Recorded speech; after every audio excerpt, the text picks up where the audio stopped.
have ever encountered a modern cannabis strain like sour diesel or chemdog, you know the smell instantly. It is a heavy, pungent, almost fuel-like aroma that seems to pierce right through the air.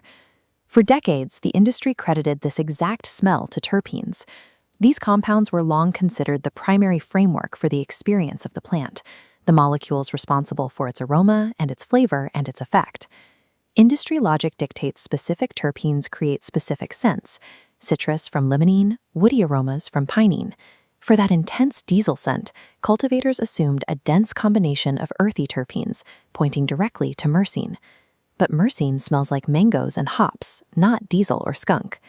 Since terpenes only account for those sweet, floral, and earthy background notes, the true source of the gas remained a completely hidden chemical variable until a recent discovery. The actual chemical architects behind that pungent gas belong to a hidden family of molecules called volatile sulfur compounds, or VSCs.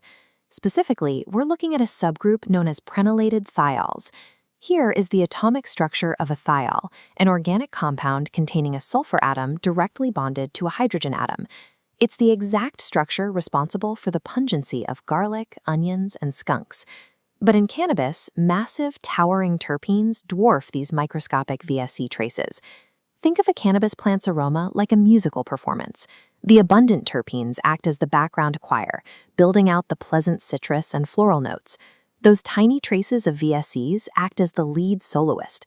They possess a pungency so extreme that it hits a piercing note, sharp enough to cut through the entire terpene profile and define the strain's final smell.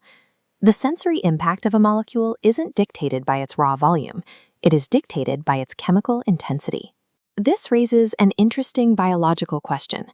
If VSCs are present in such microscopic amounts, why is our human olfactory system so incredibly responsive to them?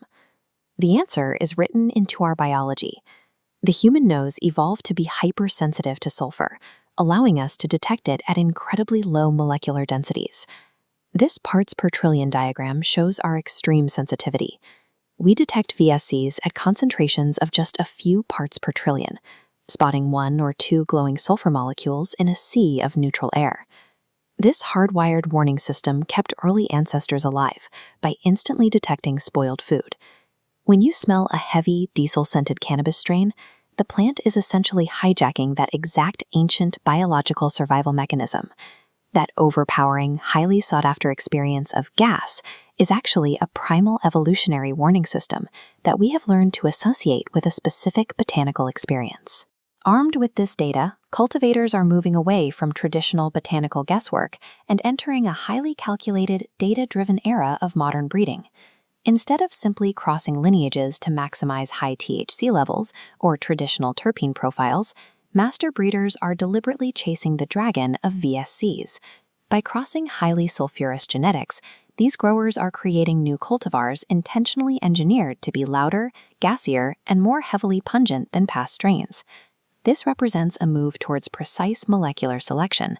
Cultivators are now able to isolate and target the specific thiols that create the gas profile. By identifying the specific chemical mechanism behind the skunk aroma, breeders can now predict and control the intensity of a strain's scent with far more accuracy before the first seed is even planted. As always, consume responsibly and honor your local laws. While we can break down the chemistry of these aromas, refrain from treating this data as medical prophecy. Always consult a physician for physical ailments, and trust the wisdom of your own biology. What was I?